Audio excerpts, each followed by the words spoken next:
All right, folks, wanted to get a quick explanation out for the Handwriting Lab, um, just in case you weren't able to join us in class, because it's get a little bit complicated to sort of wrap your head around. But once you get your, once you get your head straight as far as the assignment, it goes pretty quick. So there's a number of files that you're going to want to have open up. The first one is the lab instructions that looks like this. So this is going to walk us through all of the different things that we're going to be doing. So, for example, the first one you're going to be looking at a ransom note. Now, you can actually find the ransom note in two places. The first one is actually down at the bottom of this document. Here's the ransom note.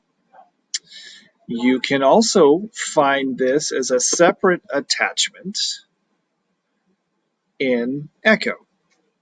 So, what you're going to do is analyze the ransom note and the suspect writing samples. And ultimately, you're going to try to identify who wrote the ransom note. All right. So you're going to look at the ransom note and you're going to note the characteristics in the student data sheet, which is the other handout that you need. And you're going to do the same thing with the six suspects. Now you're going to look at the 12 characteristics of handwriting. Now those should be in your notes. Ideally, you put them in that reference page that you created. They're also listed here. What I'm looking for and things like that as far as spacing, pen lifts, flourishes, end strokes, line quality, stuff like that. All right. And then you're going to note those characteristics here on table number 1. All right. If you do have a ruler available for spacing and relative size and stuff like that, I would go ahead and use that. If not, you need to describe them in such a way that they're distinctive. All right.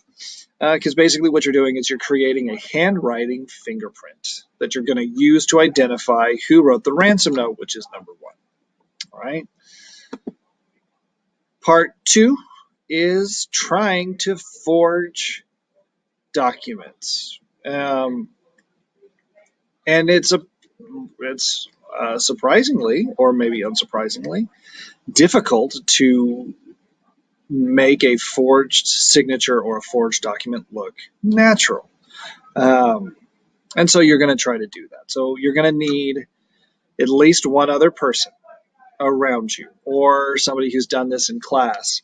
They have the images and stuff like that. Okay. If you're at home, it kind of works out in y'all's favor a little bit. You can print this and then just have somebody at home write directly on the paper. Then you can just scan everything back to me.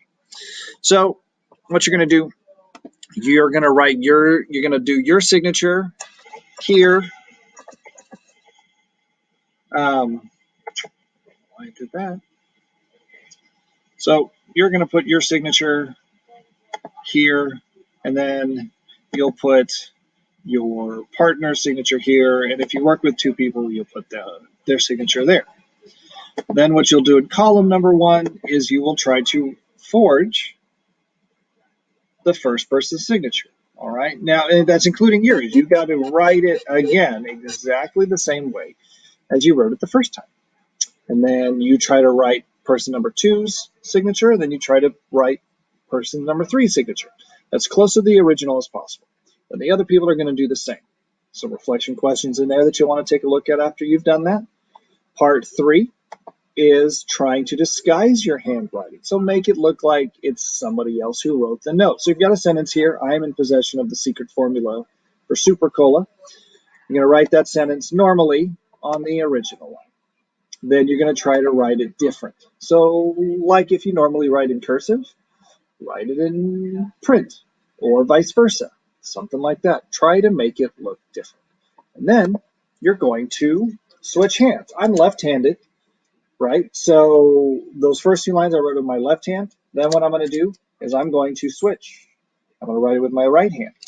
All right. And then you're going to get your partner, your people, to do the other boxes and just sort of compare the characteristics and stuff like that. If you print this out, you can write everything on it directly, then just scan it and turn it in. If you decide to keep it electronic, then what you'll do is get a scratch piece of paper and write these out, take a picture, upload that picture into this document here. Kind of similar to the blood spatter analysis thing that we did, and the handwriting analysis reference page I was asking you to do. I think that does it. If you have any questions, please let me know. This isn't due until next week, so you've got some time, but don't wait till the last minute, just in case you run into problems. I also got the firearm analysis things straightened up, so you should be able to access that now. If you can, try to get it done before we get together tomorrow, which is Wednesday. If not, definitely have it done by the time I see you either Thursday or Friday, depending on if you're 4th or 7th. If you have any questions, let me know. Send me a remind, send me an email, ask me in class, drop a comment below. Otherwise, I look forward to seeing you all again soon.